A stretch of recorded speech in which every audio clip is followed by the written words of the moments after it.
यूं जमी पर बैठकर क्यों आसमां देखता है, पंखों को खोल जमाना सिर्फ उड़ान देखता है।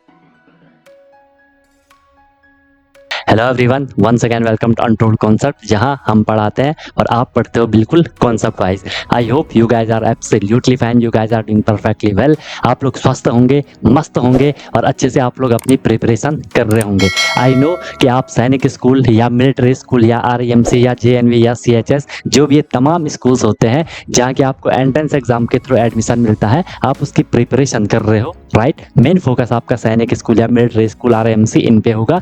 तो उसके लिए आपको डेली क्लासेस मिल रही हैं, ठीक है। आपको प्रॉपर नोट्स बनाना है, जैसा मैं आपको नोट्स बनवा रहा हूँ वैसे आपको नोट्स बनवाने हैं। प्रॉपर अपनी नोटबुक बनाओ और उनको आपको डेली बेसिस पे रिवाइज ही करना है। कोई भी प्रॉब्लम होती है, I am always available for you guys. बाकी क्लासेस की मेरी गारंटी है, जो मैं आपको करवाऊंगा आपको ईजिली समझ आएगा, ज़्यादा एफर्ट नहीं लगाना पड़ेगा, आपको बस फॉलो करना है। और मेन चीज़ क्या है, रिविजन करना है। रिविजन जितना करोगे चीज़ें आपको उतनी क्लियर होती जाएंगी। फिर भी कोई दिक्कत होती है तो आप लोग बता सकते हो, I am always available for you guys. क्योंकि हमारा जो ये कनेक्शन है ना, ये दोनों साइड से है, ठीक है। जितना एफर्ट मैं कर रहा हूँ उतना एफर्ट आपको भी करना है और डेफिनेटली आपका जो गोल है वो आपको अचीव हो जाएगा, राइट। अगर आपने अभी तक चैनल को सब्सक्राइब नहीं करा तो उसको जरूर सब्सक्राइब कर दो, उससे आपको न्यू वीडियोस की नोटिफिकेशन मिल जाती है, राइट। और जो भी वीडियोस आती है उसको लाइक आपको जरूर कर लेना है, कमेंट आपको जरूर करना है, पॉजिटिव या नेगेटिव जैसा भी आपको फील होता है, ठीक है। अगर आपको सही लगता है तो लाइक करना है, ठीक है। नहीं लगता है तो डिसलाइक भी कर सकते हो, इसमें कोई इश्यू नहीं है।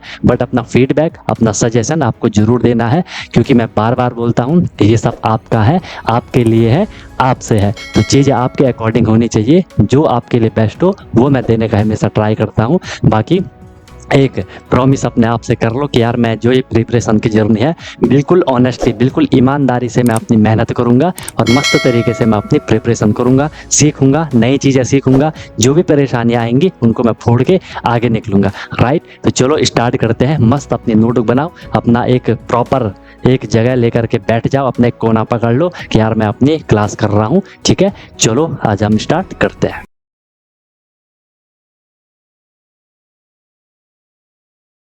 ठीक है, तो हम लोगों का रेशियो प्रोपोर्शन चल रहा है, वो आपको समझ आ रहा होगा अच्छे से। अभी तक हमने इसमें जो बेसिक थे रेशियो के एंड जो बेसिक क्वेश्चन थे वो हम लोगों ने अच्छे से कर लिए हैं, है ना। वो हम लोगों ने अच्छे से कर लिए हैं एंड आपको वो समझ भी अच्छे से आ चुके होंगे, ठीक है। समझ भी अच्छे से वो आपको आ गए होंगे, ठीक है। अब हमने इसमें जो करना है, हमने इसमें अब जो करना है वो क्या करना है, प्रोपोर्शन करना है, ठीक है। क्या करना है, प्रोपोर्शन करना है। तो हम इसमें क्या करने वाले हैं, रेशियो हमने पढ़ लिया, उसका बेसिक हमने पूरा देख लिया। अब हम जो करने वाले हैं, प्रोपोर्शन करने वाले हैं। प्रोपोर्शन को हम हिंदी में क्या कहते हैं, समानुपात कहते हैं, ठीक है। रेशियो को क्या कहते थे, अनुपात कहते थे, ठीक है। चलो, तो हिंदी में अगर आप देखो तो अनुपात मतलब हमने देख लिया, जिसमें हम क्या कर रहे हैं, तुलना कर रहे हैं दो चीज़ों की, कंपैरिजन कर रहे हैं दो क्वांटिटी का, ओके। अब हम जब अनुपात को सम कर रहे हैं, सम मतलब उसको बराबर कर रहे हैं, ये हिंदी मीनिंग है समानुपात, सम अनुपात। हिंदी में सम का मतलब होता है बराबर, बराबर जो है, ठीक है। चलो, तो सिंपल हम लिखेंगे कि जब भी हम रेशियो का कंपैरिजन कर रहे हैं तो वो आपका प्रोपोर्शन है। अभी तक हम क्या कर रहे थे, दो क्वांटिटी का कंपैरिजन कर रहे थे कि नहीं कर रहे थे बताओ। दो क्वांटिटी का कंपैरिजन कर रहे थे। अब हम जो करने वाले हैं, रेशियो का कंपैरिजन करने वाले हैं, ठीक है। तो इसमें देख लो, अच्छे से समझ लो एक चीज़ों को। प्रोपोर्शन क्या है, प्रोपोर्शन क्या है। एक लाइन में सबसे पहले हम ये लिख लेंगे कि sir comparison of comparison of two ratio.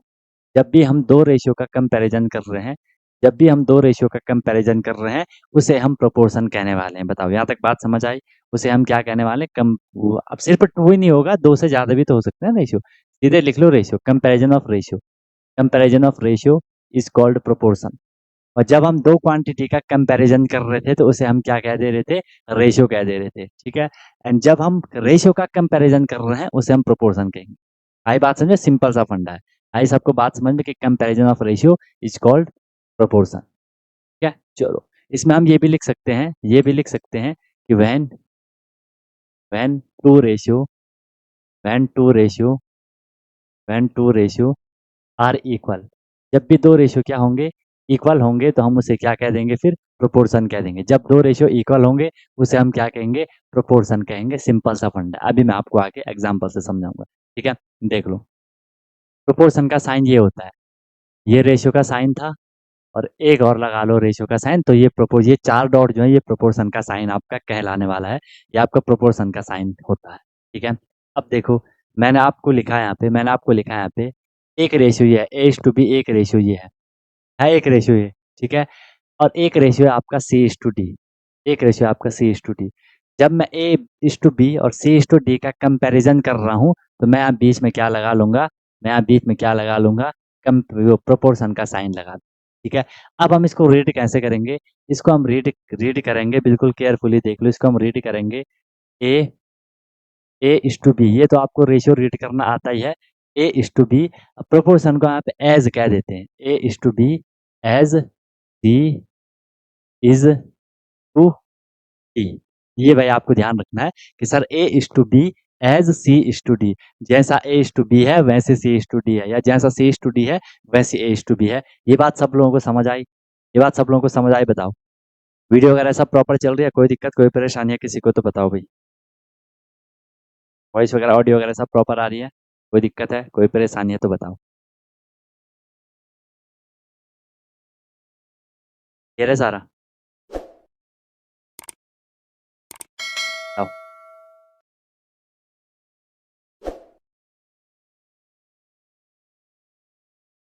चले आगे, सिंपल वे में आपको समझ आ गया कि रेशियो है क्या और प्रोपोर्शन है क्या। पहले रेशियो पढ़ लिया, वो क्लियर हो गया, फिर हम लोगों ने प्रोपोर्शन पढ़ लिया, वो भी आपको क्लियर हो गया। बस चीज आपको समझनी है क्या, भाई ओके। फिर हमने लिखा कंपेरिजन ऑफ रेशियो का, तो हमने यहाँ पे कंपैरिजन कर लिया। फिर मैंने बोला जब दो रेशियो इक्वल होंगे, मान लो आपके पास दो रेशियो हैं, इसी को मान लो एक रेशियो मेरे पे A:B एंड एक रेशियो मेरे पे C:D।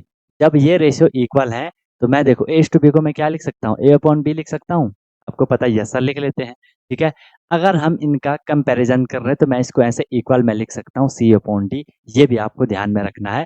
ठीक है, और अगर हम इनको फिर ऐसे लिखना है तो मैं लिख लूंगा A:B इक्वल की जगह मैं फिर यहाँ पे प्रोपोर्शन का साइन लगा लूंगा। ठीक है, यहाँ पे आपको देखना है कि प्रोपोर्शन का साइन कन्वर्ट होगा किसमें, इक्वल में। इसीलिए हमने ये डेफिनेशन यहाँ पे लिखी कि when two ratio are equal, जब दो रेशियो इक्वल है उसी को हम फिर प्रोपोर्शन भी कह दे, क्या भाई, उसी को हम क्या कह दे रहे हैं, प्रोपोर्शन भी फिर हम उसको कह दे रहे हैं। इसमें कोई दिक्कत कोई परेशानी किसी को नहीं होने वाली है, बताओ।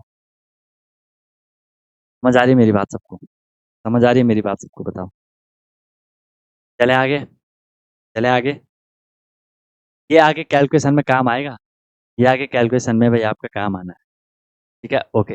फिर एक इंपॉर्टेंट चीज देख लो, इनको कुछ नाम होते हैं, इनको हम कुछ नाम देते हैं यहाँ पे, वो नाम भी देख लो।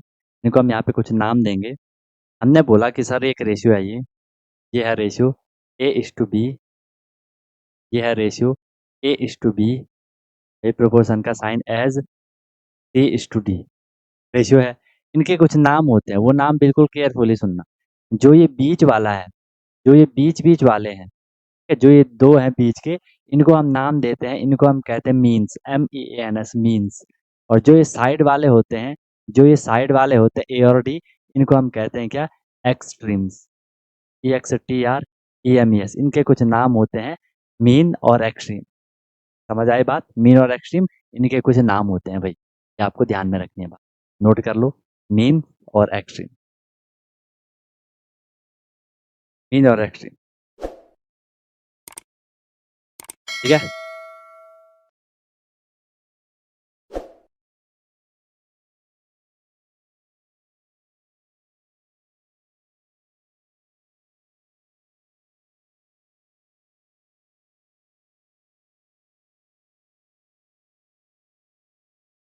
क्या भाई, बोलो, नोट कर लिया।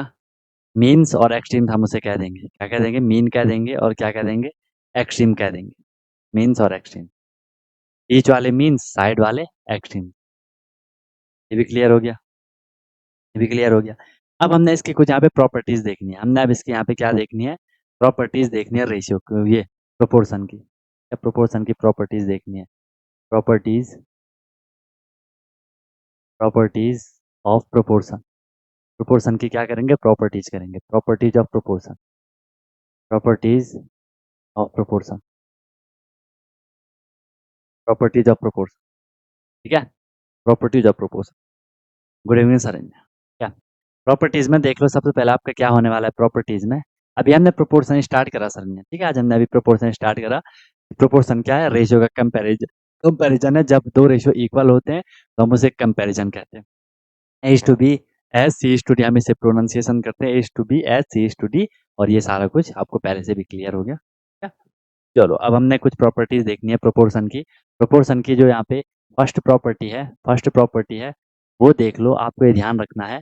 अभी हमने बोला कि जो प्रोपोर्शन में जो बीच वाले नंबर होते हैं उन्हें हम क्या कहते हैं? मीन्स कहते हैं, प्रोडक्ट ऑफ मीन्स। अगर मैं उन मीन को मल्टीप्लाई कर दूं, बीच वाले नंबर को मैं मल्टीप्लाई कर दूं, तो वो मुझे हमेशा इक्वल मिलेगा किसके? वो मुझे हमेशा इक्वल मिलेगा किसके? Product of extremes. Product of means is equal to product of extreme. समझा रहा हूँ। अगर ये आपके पास रेशियो था A is to B as C is to D था, सी इज टू डी था, इसमें हमने ये अप्लाई करना है। तो इसमें सीधे सीधे बोला है कि जो मीन्स है बी इज टू सी, देख लो ये मीन है यहाँ पे। अगर मैं बी इंटू सी करूंगा, प्रोडक्ट मतलब मल्टीप्लाई करके जो आंसर आएगा वो इक्वल आएगा एक्सट्रीम के, ए इंटू डी के, वो इक्वल आएगा ए इंटू डी के। ये यहाँ पे फर्स्ट प्रॉपर्टी है। आई बात समझ में? बोलो भाई, सबको क्लियर है? कोई दिक्कत है तो बताओ। Product of means is equal to product of extreme, ये आपको यहाँ पे ध्यान रखनी है बात। क्या बताओ, जाएगा? सिंपल है, ठीक है। और इसको आप ऐसा भी समझ सकते हो, अगर ये ऐसा होता A upon B is equal to C upon D होता, ये भी आपने सीखा है सिंप्लीफिकेशन में। हम फिर यहाँ क्रॉस मल्टीप्लाई कर देते हैं, तो क्रॉस मल्टीप्लाई कर भी वही होगा, B into C and C into D. आगे पीछे हम इनको लिख सकते हैं। अगर कोई चाह रहा है कि सर मैं ए इंटू डी को पहले लिख लूँ, आप यहाँ भी लिख सकते हो ए इंटू डी, उसके बाद आप लिख सकते हो यहाँ बी इंटू सी, ठीक है, ये आप लिख सकते हो, इसमें कोई दिक्कत नहीं। चलो, ये फर्स्ट प्रॉपर्टी थी। सेकंड प्रॉपर्टी देख लो। सेकंड प्रॉपर्टी एक आपसे पूछा जाएगा फोर्थ प्रोपोर्शनल। क्या पूछा जाएगा? फोर्थ प्रोपोर्शनल पूछा जाएगा, फोर्थ प्रोपोर्शनल। हम प्रोपोर्शन की बात कर रहे हैं तो प्रोपोर्शन में जो भी हमने लिखा, जैसे ये रेशियो का कंपैरिजन हम कर रहे हैं, तो ये फर्स्ट है, ये सेकंड है, ये थर्ड है और ये फोर्थ है। ये ऐसे नंबर वाइज चल रहे हैं, फर्स्ट सेकंड थर्ड फोर्थ चल रहे हैं, ठीक है। तो फोर्थ प्रोपोर्शनल क्या होगा? फोर्थ प्रोपोर्शनल क्या होगा? इसमें हम लिख सकते हैं, क्या मैं लिख लो, if A is to B and C is to D, ठीक है, A is to B and C is to D, ऐसा लिख लो। तो ए बी, ये प्रोपोर्शन है ना, is to C D. Then then हम यहाँ पे डी को क्या कहते हैं? Then D is the then D is the fourth proportional of D is the fourth proportional of D is the fourth proportional of A B and C. उसको हम क्या क्या कहेंगे? ए बी और सी का फोर्थ प्रोपोर्शनल कहेंगे। Fourth क्यों बोला? क्योंकि वो सीरियल वाइज देख लो ना, ये फर्स्ट हो गया, ये सेकंड हो गया, थर्ड हो गया, फोर्थ हो गया, तो डी को क्या बोल दिया? फोर्थ प्रोपोर्शनल बोल दिया। और वो किसका फोर्थ है? फर्स्ट सेकंड थर्ड का, ए बी सी का। अब इनकी जगह नंबर आएगा, इनकी जगह आपके पास क्या आएगा? नंबर आया करेगा इनकी जगह आपके पास, इनकी जगह आपके पास नंबर वंबर आया करेगा, ठीक है। आई बात समझ में? ठीक है, तो ये भी आपको क्लियर हो गया कि सर फोर्थ प्रोपोर्शनल का फंडा क्या है। फोर्थ प्रोपोर्शनल भी आपको समझ में अच्छे से आ गया होगा। नोट कर लिया सबने? If A B is to C D, A is to B as C is to D, then D is the fourth proportional of A B C. ये सिर्फ नाम के लिए, वो अंडरस्टूड है, वो आपको देख के ही लग रहा है कि सर 1 2 3 4, तो ये फोर्थ क्या हो जाएगा? आपका फोर्थ प्रोपोर्शनल हो जाएगा। ओके, ओके है, बताओ।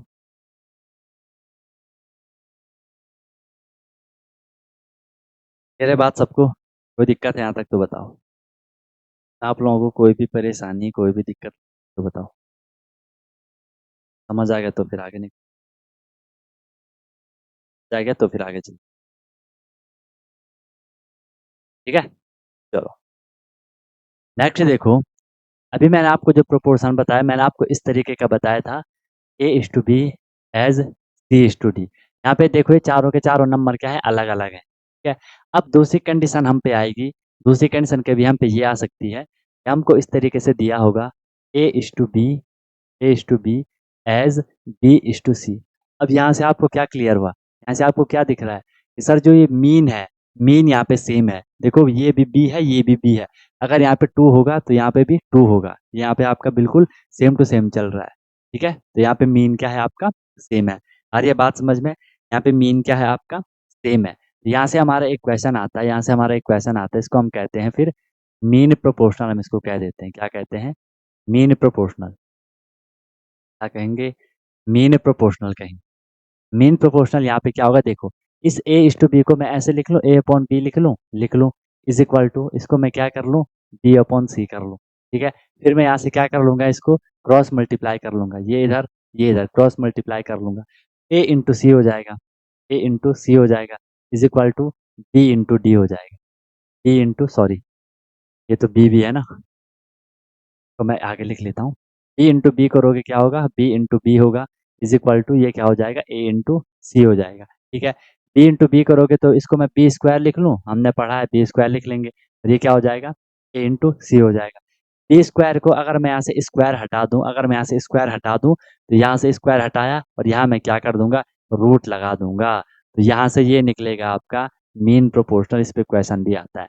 या तो डायरेक्ट आपको ये फॉर्मूला याद रख लेना है, अगर ये याद नहीं है तो फिर हम ऐसे normal A upon B equal to B upon C करके कर सकते हैं।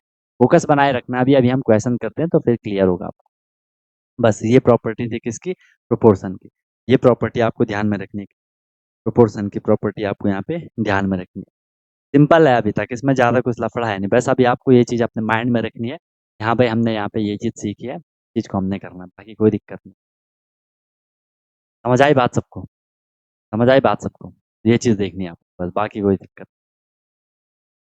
अब यहाँ तक सब क्लियर हो गया तो फिर आगे चल रहे हैं। तक सब क्लियर हो गया तो आगे निकल रहे हैं, बताओ।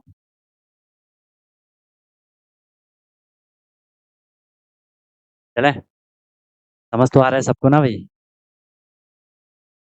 समझ तो आ रहा है सबको, मजा आ रहा है सबको, तो मजा आ रहा है। चलो बहुत बढ़िया। अब देख लो क्वेश्चन, क्वेश्चन हम पे क्या आएगा। ठीक है, बस यहाँ पे आपका प्रोपोर्शन कंप्लीट, यहाँ पे आपका प्रोपोर्शन का बेसिक कंप्लीट। हमने क्या देखा कि सर जो प्रोपोर्शन है, रेशियो को जब हम कंपैरिजन कर रहे हैं तो वो हमारा प्रोपोर्शन कहलाएगा। प्रोपोर्शन को हमने ऐसे लिख लेना है या ऐसे लिख लेना है, इसको फिर हम क्रॉस मल्टीप्लाई कर सकते हैं, उसी को हम क्या कह रहे हैं, ये फर्स्ट प्रॉपर्टी कह रहे हैं। जब हम क्रॉस मल्टीप्लाई कर रहे हैं उसको हमने ये फर्स्ट प्रॉपर्टी नाम दे दिया, product of means is equal to product of extreme. Fourth proportional भी आपने देख लिया, जो वहाँ पे लास्ट वाला नंबर होगा, और मेन चीज है इसमें आपका क्या, मीन प्रोपोर्शनल, ये भी आपको क्लियर हो गया। अब देख लो क्वेश्चन, देख लो क्वेश्चन। अगर आपको इस तरीके से पूछा जाएगा कि व्हाट इज द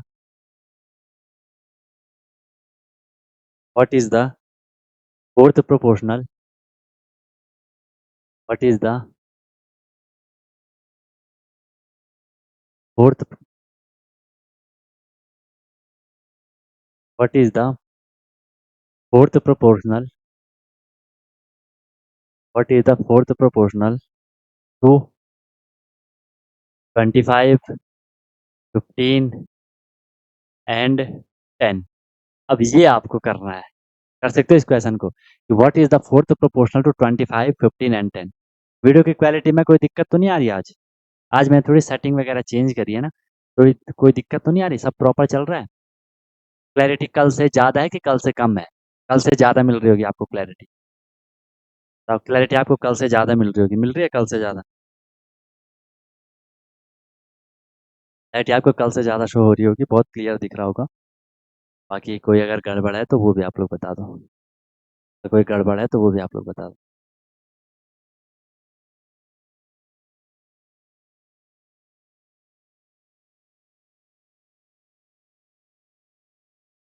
ठीक है, चलो चलें,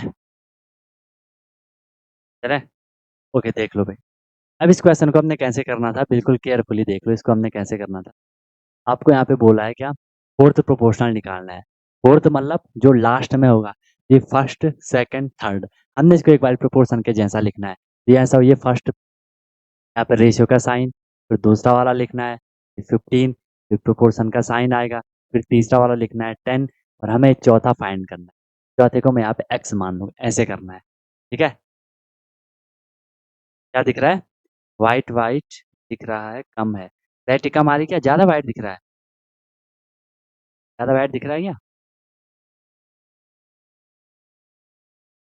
क्लैरिटी कम आ रही है? क्लैरिटी कम है क्या?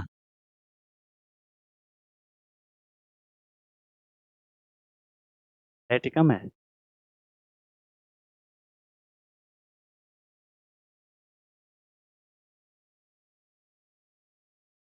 ठीक है, चलो ओके। नेक्स्ट क्वेश्चन देख लो।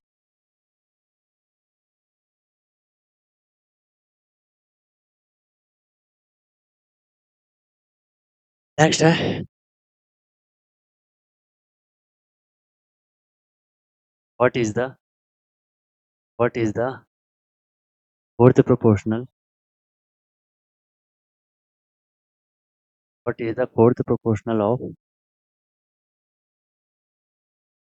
25, 15, 25, 15 and 40?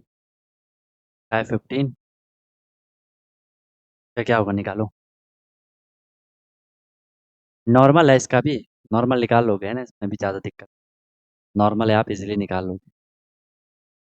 What is the fourth proportional of 25, 15 and 40?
ठीक है, 24 आ गया आंसर।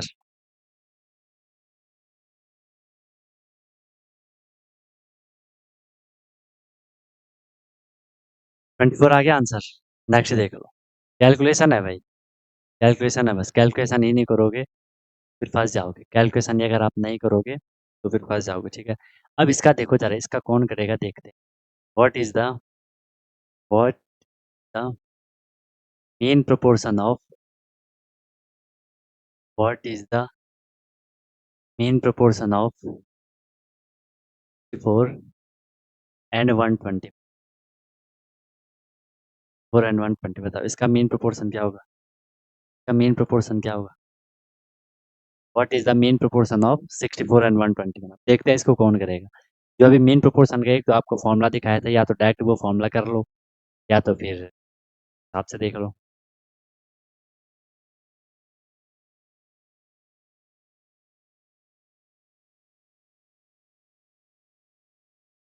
क्या, what is the main proportion of 64 and 121? देखो यार, जो हमने रेशियो का बिल्कुल स्टार्टिंग से करा था ना, एक बार तो आपको सबसे पहले वो क्लियर होना चाहिए अच्छे से, है ना। आपको वो अच्छे से एक बार क्लियर होना चाहिए, जो हमने स्टार्टिंग से देखा था।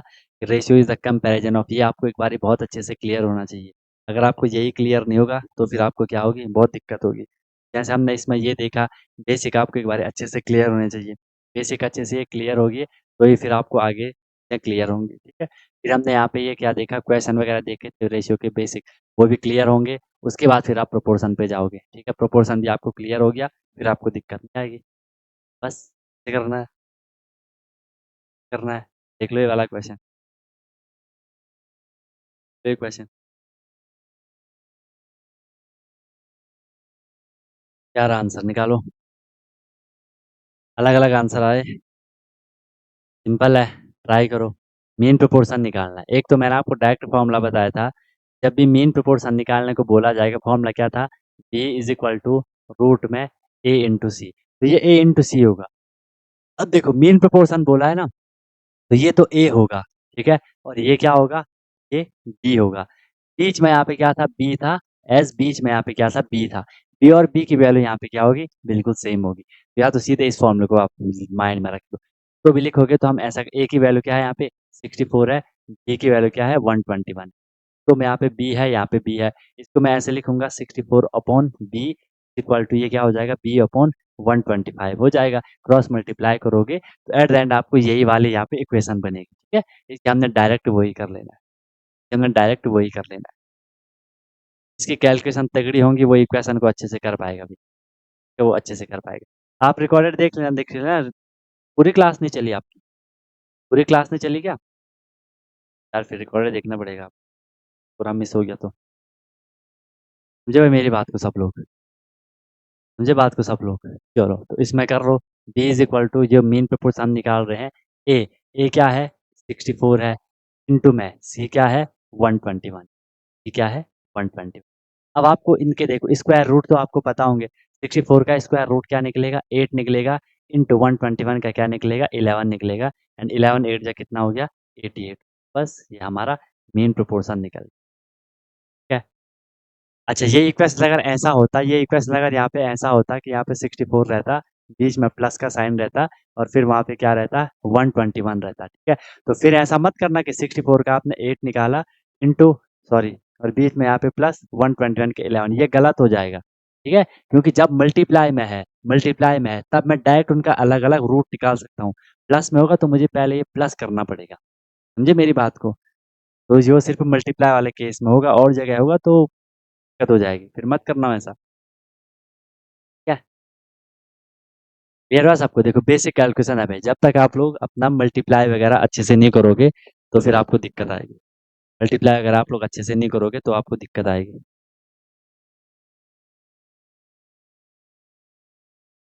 चले आगे, हो गया सबको क्लियर, सब लोगों को क्लियर हो गया, बताओ सब क्लियर है तो आगे निकलते हैं। चलो नेक्स्ट देख लो।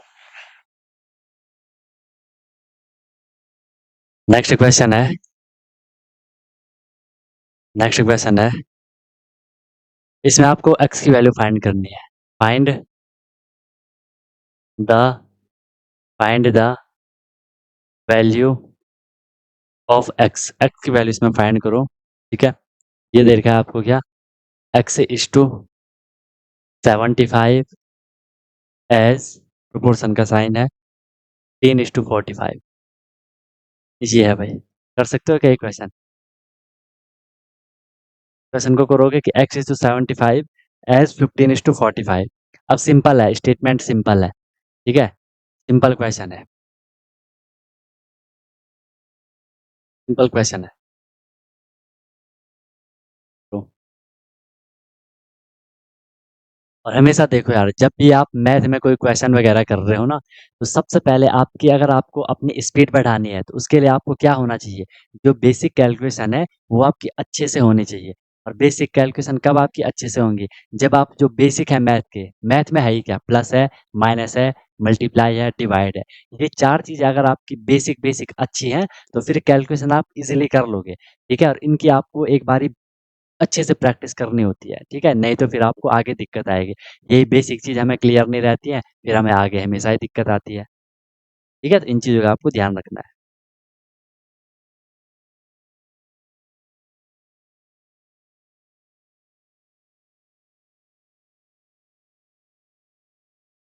हो रहा है, चीज़ें क्लियर हो रही है, आ रहा है आंसर, आ रहा है आंसर, आ रहा है।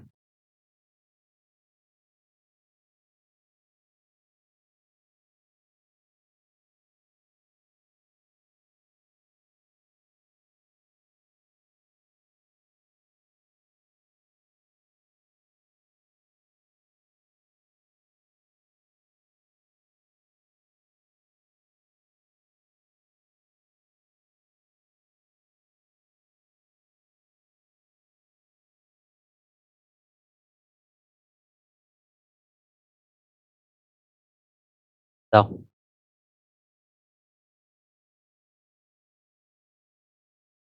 अलग अलग आंसर आ रहे हैं फिर। अरे देखो सिंपल क्या करना था। एक्स इज टू 75 है, इसे मैं क्या लिखूंगा, एक्स अपॉन 75 लिखूंगा, इक्वल टू ये 15 इज टू 45 है, इसे मैं क्या लिखूंगा, 15 अपॉन 45 लिखूंगा। अब क्या करना है हमें, अब बस हमें यहाँ पे क्रॉस मल्टीप्लाई करना है और कुछ भी नहीं है। क्रॉस मल्टीप्लाई करो, एक्स इंटू 45 हो गया, इक्वल टू 15 इंटू 75 हो गया, है ना। ऐसे हम यहाँ से क्रॉस मल्टीप्लाई करेंगे। और आप तो डायरेक्ट करोगे, मैं तो आपको समझाने के लिए एक एक स्टेप मैं आपको लिख रहा हूँ। आप तो डायरेक्ट सॉल्यूशन पे जाओगे, ठीक है, आप तो डायरेक्ट सॉल्यूशन पे जाओगे। यहाँ पे क्या हो जाएगा, एक्स इज इक्वल टू ये 15 इंटू 75 अपॉन ये क्या हो जाएगा 45 हो जाएगा। फिर बोल रहा हूँ जितनी प्रैक्टिस करोगे तभी आपको चीज़ें क्लियर होंगी। टेबल आपको अच्छे से पता है तो देखो 15 से आपने 45 कैंसिल, 15 3 जा 45 और 3 से आपने 75 डिवाइड कर लिया, 3 2 6 3 5 जा 15, तो आपको एक्स की वैल्यू कितनी मिल गई, 25 मिल गई, 25 मिल गई। ये आंसर आना था, ये आंसर आना था। बताओ, आई बात समझ में, आई बात समझ में। चलो समझ आ गया। नेक्स्ट क्वेश्चन, नेक्स्ट क्वेश्चन लिख लो, नेक्स्ट क्वेश्चन लिख लो। इसमें भी आपको एक्स की वैल्यू फाइंड करनी है, ठीक है। 3:5, 3:5 एज 21:x, 3:5 एज 21:x करो, 3:5 एज 21:x। इसको भी यार जहाँ तक मुझे लग रहा है आप इजीली कर लोगे, जहाँ तक मुझे लग रहा है आप इसको भी इजीली कर लोगे।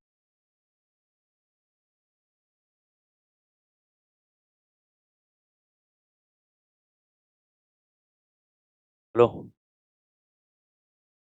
लो भाई, निकालो आंसर निकालो।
फिर अलग आंसर दे रहे हो, अलग आंसर दे रहे हो फिर। हम्म, अलग आंसर दे रहे हो। इसे आपने लिखा 3/5, इसे आपने लिखा 21/x। क्रॉस मल्टीप्लाई कर लो, 3 × x, 3 × x is equal to 21 × 5। Okay, x is equal to क्या हो जाएगा 21 × 5, ये x के साथ मल्टीप्लाई है, यहाँ अपॉन में चला जाएगा, 3 से 21 कैंसिल, 3 7 जा 21, x इज इक्वल टू 7 5 जा 35। इससे इजी क्या होगा और बताओ, तुम लोग बताओ इससे इजी क्या होगा। कोई 105 आंसर, कैसे आंसर आएगा 105? 105 थोड़ा आंसर आएगा, 35 आंसर आएगा। बोलो, क्लियर है, क्लियर है भाई, क्लियर है भाई, क्लियर है भाई। प्रैक्टिस लगेगी यार, तुम लोग प्रैक्टिस नहीं करोगे तो दिक्कत होगी ना फिर। लोग प्रैक्टिस नहीं करोगे तो प्रॉब्लम होगी फिर। नेक्स्ट देख लो, क्वेश्चन है, क्वेश्चन है,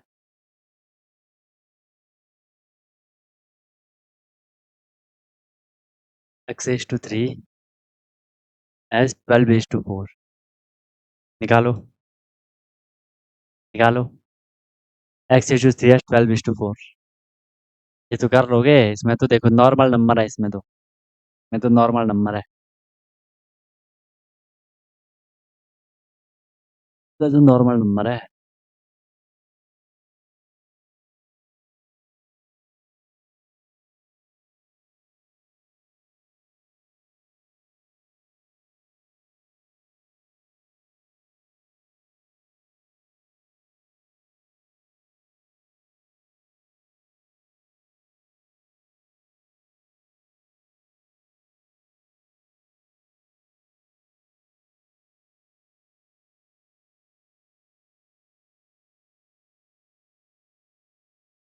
आ गया, अन्ना का आ गया। और लोग, आदम का भी आ गया। और लोग निकाला भाई, देखो इसमें आपने क्या करा, ये हो जाएगा आपका x/3 इज इक्वल टू, ये लिखा आपने 12/4, क्रॉस मल्टीप्लाई करना है, x/4 इज इक्वल टू 12/3। बाकी आप इसे और शॉर्ट भी कर सकते हो, आपको इसे और शॉर्ट भी कर सकते हो। शॉर्ट कैसे करने का तरीका है वो मैं आपको बता देता हूँ। देखो, x के साथ 3 क्या है, डिवाइड में है, इक्वल के दूसरी साइड जाएगा, इक्वल के दूसरी साइड जाएगा तो मल्टीप्लाई में जाएगा, बस बाकी 4/, में ही रहने दो, क्योंकि हमें किसकी वैल्यू चाहिए, x की वैल्यू चाहिए। जब भी आपको x की वैल्यू चाहिए तो उसके साथ कुछ भी नहीं होना चाहिए, क्या। अब देखो यहाँ से ये क्या हो जाएगा, 4×3 = 12 हो गया, यहाँ से इज इक्वल टू क्या हो जाएगा, 3 × 3 3×6 = 9, आपका आंसर आ गया। 3 क्यों आंसर आएगा, 3 ही आंसर आएगा सिद्धार्थ, मत करो। जहाँ समझ नहीं आ रहा वहाँ पूछ दो भाई, इसको कर लो, तो कर लो। 6/25 is to 100, 200 as 125 is to x, 125 is to x।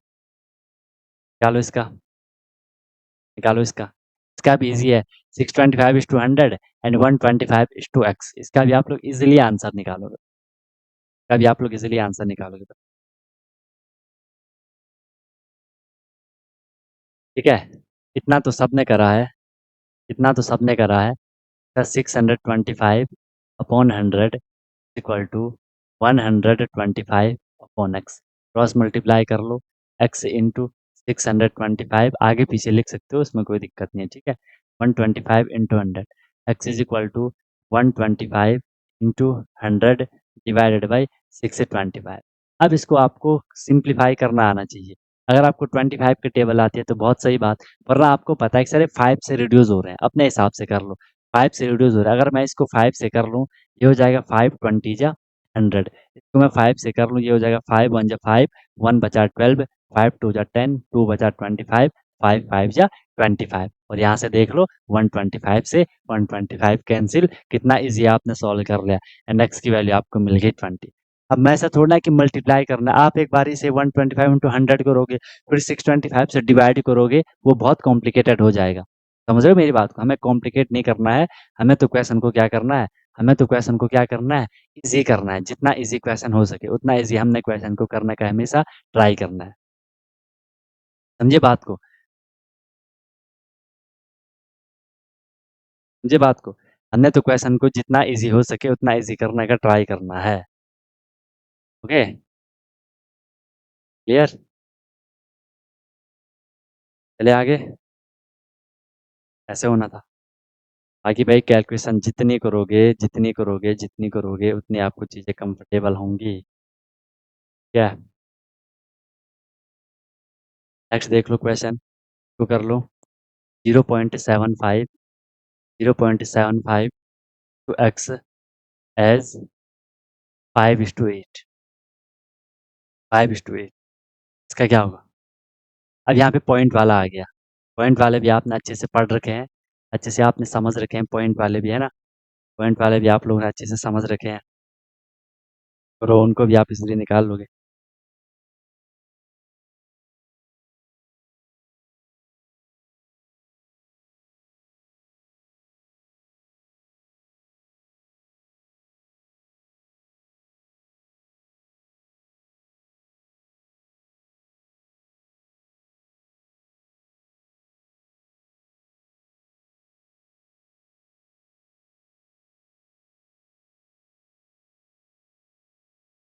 नहीं आया, नहीं आया, नहीं आया भाई। हेलो। यार मैं आपको बार बार बोल रहा हूँ कि प्लीज एक बारी अपनी बेसिक कैलकुलेशन को रिवाइज कर लो। उसमें आपको इतना अच्छे से प्रैक्टिस करनी है। कोई भी क्वेश्चन है मैथ में, उसमें तो कैलकुलेशन ही आती है ना। अगर आपको नॉर्मल प्लस करना नहीं आ रहा, normal multiply, normal subtract, normal divide करना नहीं आ रहा, तो क्वेश्चन कैसे करोगे? पहली बात तो आप क्वेश्चन की स्टेटमेंट को नहीं समझ पाओगे। एक बारी के लिए अगर आपने स्टेटमेंट को समझ लिया, उसमें फिर कैलकुलेशन ही आनी है। कोई भी क्वेश्चन उठा लो मैथ का, विदाउट कैलकुलेशन क्या वो क्वेश्चन होगा? नहीं होगा। समझ रहे हो मेरी बात को? तो जब तक आपकी कैलकुलेशन में अच्छे से कमांड नहीं हुई, आप क्वेश्चन नहीं कर पाओगे। अगर समझ भी जाओगे क्वेश्चन को, तो कैलकुलेशन नहीं करोगे, फिर उल्टा-पुल्टा कर लोगे, आंसर फिर गलत आएगा। तो इस हिसाब से आपको अपनी प्रिपरेशन करनी है। समझ रहे हो बात को?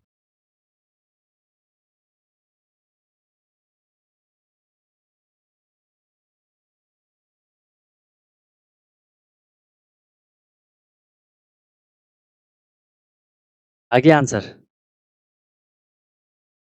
अलग-अलग ही आंसर आ रहे। देख लो, इसको हमने क्या लिखा 0.75 को मैंने लिख लिया 0.75 upon X is equal to 5/8। Cross multiply कर लो, एक्स इंटू 5। आगे पीछे कैसे भी लिख सकते हो, मैंने बोला X into 5 is equal to 0.75 into क्या हो जाएगा, इंटू क्या हो जाएगा, इंटू क्या हो जाएगा, 8 हो जाएगा। तो एक्स इज इक्वल टू यहाँ से क्या हो गया, 0.75 इंटू 8 अपॉन में 5। अब आप अपने हिसाब से कर लो। कोई बोलेगा सर मुझे यहाँ से पॉइंट हटाना है, तो हटा दो, कोई दिक्कत नहीं है। यहाँ से मल्टीप्लाई में सारे, अगर आप यहाँ से इस 2 डिजिट पॉइंट की हटा दोगे, अपॉन में क्या कर लोगे, 2 ज़ीरो लगा लोगे। वो आप पे डिपेंड करता है कि आप किस हिसाब से क्वेश्चन को करना चाह रहे हो। आप इसको डायरेक्ट भी कर सकते हो। अगर मैं इसको डायरेक्ट डिवाइड करूँगा, 5 से 0.75 को डिवाइड करूँगा, तो यहाँ पे पॉइंट की जगह पॉइंट आ जाएगा। ठीक है?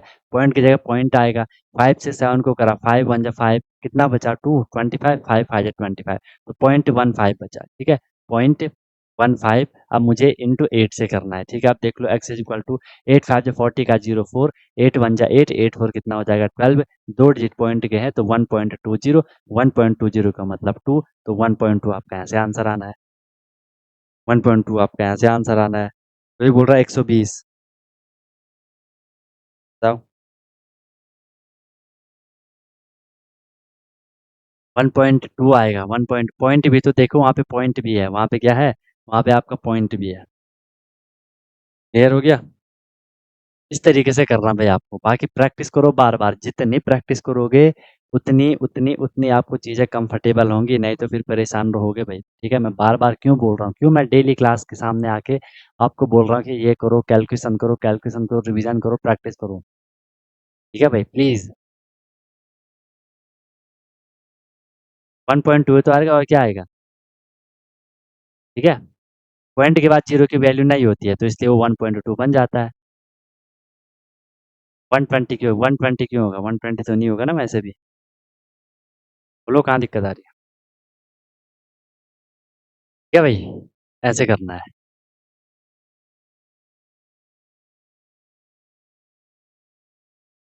ठीक है? हाँ। बाकी फिर प्रैक्टिस करो। अपनी जो टेबल है उनको 20 तक रैंडमली कर लो, है ना? तब जाके कुछ बात बनेगी, नहीं तो फिर मैं कुछ नहीं कर सकता हूँ फिर। डेली मैं आपको क्लास कराऊँगा, आपको समझ आएगा, लेकिन जब खुद से क्वेश्चन करने जाओगे फिर क्वेश्चन नहीं होंगे। ठीक है? चलो, तो अब यहाँ पे आपका प्रोपोर्शन भी कंप्लीट होता है। कल हम इसमें अब क्या करेंगे, कल से रेशियो प्रोपोर्शन के कंबाइन क्वेश्चन करेंगे। अब पूरी आपके सामने स्टेटमेंट आएँगी, बड़े-बड़े क्वेश्चन लिखे होंगे, उसका फिर हमें आंसर निकालना है। बस आप ये समझ लो, आगे अब आपके जो भी चीज़ें होंगी, वो वर्ड प्रॉब्लम वाले ज़्यादातर क्वेश्चन आएँगे। ठीक है? तो उसके लिए आपको तैयार रहना है। ओके? कोई दिक्कत, कोई परेशानी होगी तो बता देना। बाकी फिर मिलते हैं हम लोग कल की क्लास में। ठीक है? You lovely guys may leave now. Wish you all the very best. Be happy.